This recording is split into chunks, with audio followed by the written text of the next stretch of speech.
Hi guys, Peter from ATB.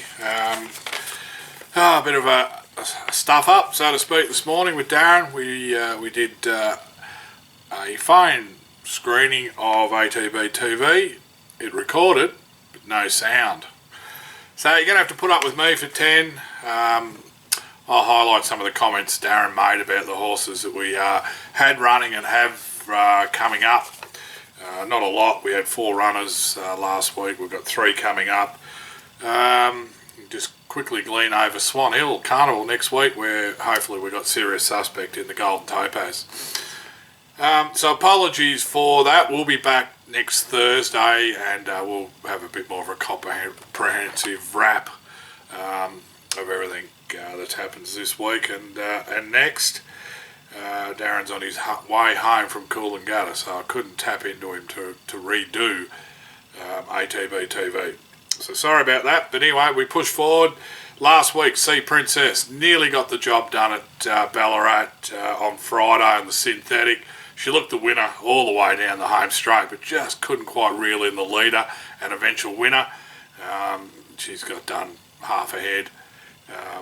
Improved run. Her 3 runs this prep have been good. The second was a little flat, but I think we just keep looking at these synthetic races. The wet tracks are really in vogue now. I don't think they're going to alter too much from the slow to the heavy range, and it doesn't suit her.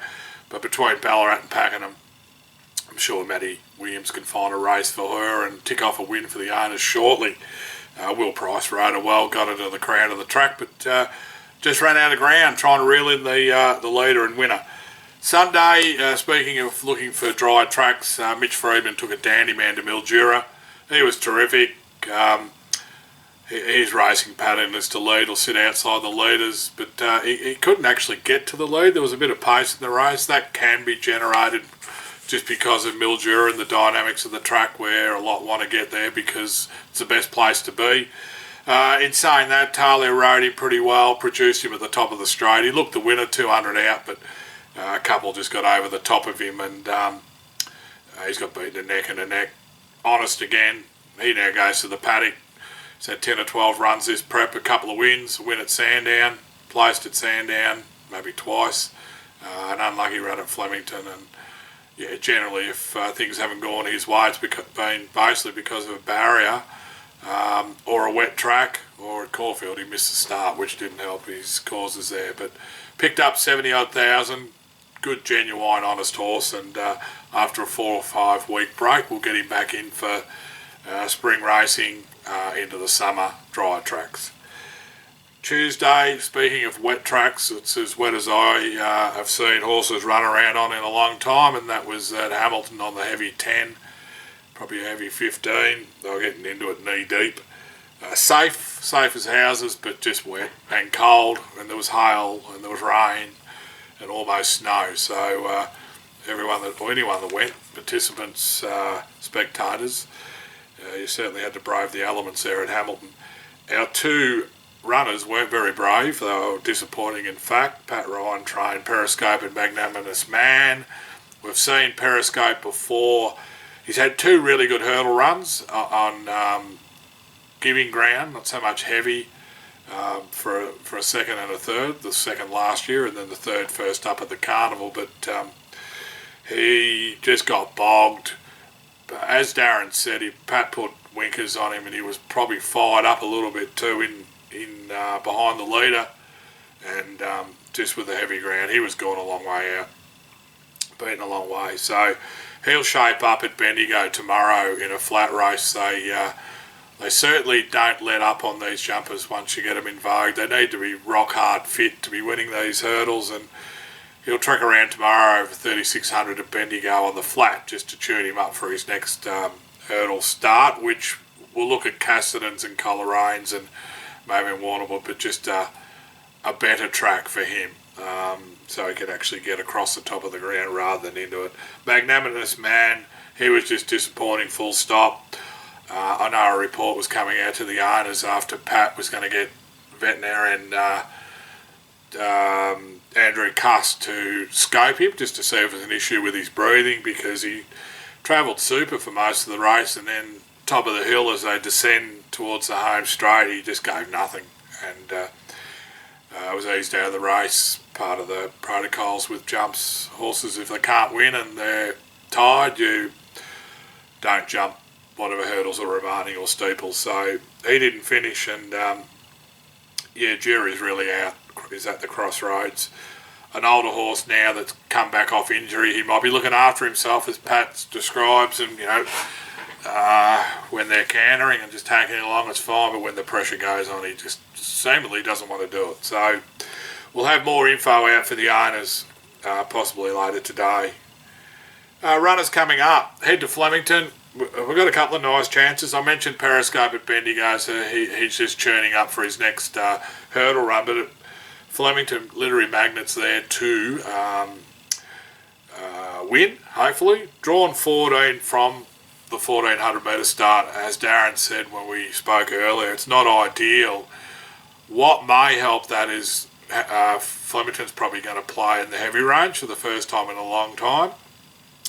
That one may lead to a few scratchings on race morning, but two we're later in the day, and they may fan across the track. So I would think Declan will have to take his medicine from that gate, go back, try and follow in a leading player or a horse that's going to take him into the race, get to the outside, and if she's good enough, we've seen in her first two runs she's been getting home strongly.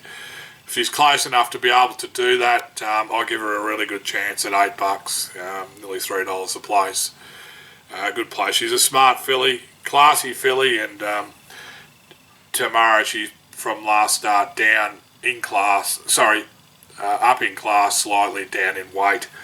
Jordan Charles, who rode last start, is obligated to ride for his stable, which is Graham Begg. So Declan could do no worse than trying to get onto its coattails, as Geordie gives it a good chance. Well, if you're close enough to it in the run, hopefully we can out-spread it to the line.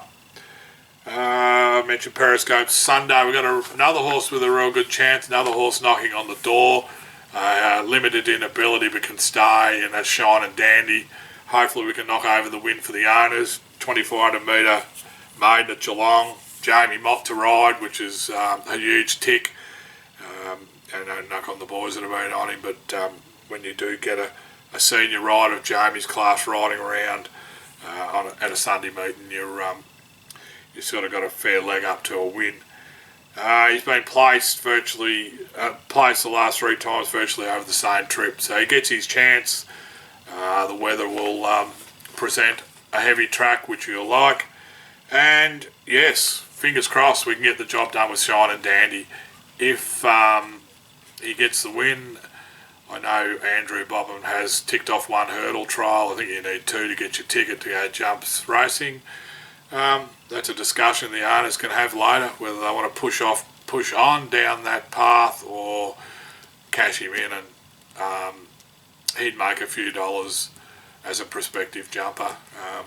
The fact that he can stay and he's won a race on the flat, which hopefully will be Sunday at Geelong.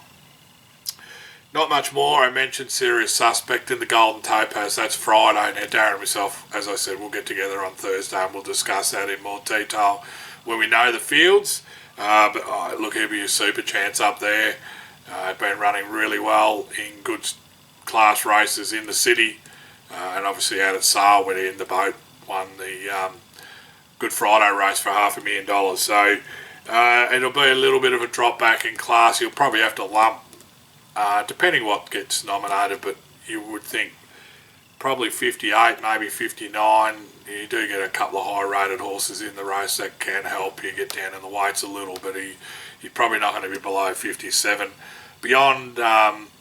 Oceans Beyond, that beat him at Flemington is heading that way, so for a 3/4 of a length defeat, we'll get at least 2 kilos off him, so that can even up the ledger there. And I just feel that Swan Hill track, 500 metres straight, suit him perfect, around the corner. Use your gate speed, set up a lead, hover into the straight, let him go, and hopefully he's good enough to win. ATB did win this race going back in, I think it was 2011, with a horse called Exurius. Dean Yendall rode. Horse actually got away, tipped Dean off. ran half a lap, come back, and Matty Williams, who had a broken foot at the stage, was in a moon, but they were able to catch him. He was vetted. Everyone was panicking. He was about 5 to 4, but he got the job done. So hopefully Serious Suspect can join that honour roll of Golden Topaz winners, which, along with the Wangoom Handicap at Warrnambool, is that's the big sprint double that people do aim their horses at. I think a horse called Midships won it last year with 54 kilos, and the top weights in that race were horses like Innkeeper, More to Succeed, so that type of horse, which I think our bloke more than matches up with that quality of horse that we just mentioned there. That's about it, guys. Just quickly, there's a few going through the trials that will be at the races soon. Crackerjack Prince was at St Arda yesterday. He'll have another trial, but he's come along nicely. And Irishman, he's probably nearly ready to race. Southern France up in New South Wales with Matt Smith. He's trialled up good and ready to head back to the races. So there's Quick and Dandy, Piranha. There's quite a few others in the system that will get to the races soon. So we look forward to that. Not much more to add. Pretty simple, I reckon. If you're having a punt, I'd go two ways. I mean, you can back Literary Magnet each way, but if you're a bit of a multiplayer, I'd be taking the $3 a place into Shine and Dandy to win, and into Shine and Dandy to run a place.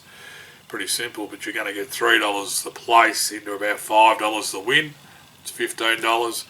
Or $3 the place into $2 the place, $6 the place play. Yeah, cash in, hopefully. Don't get these multis right too often, but I'm pretty confident both of those will be around about the mark Saturday into Sunday. Alright guys, that's it. Sorry again. Yeah, just technology. It's amazing when I get it right, annoying when I get it wrong. But we'll be back next Thursday, and hopefully we've got a couple of winners to chat about and a couple of prospective ones for Swan Hill 3-day carnival next weekend. Bye.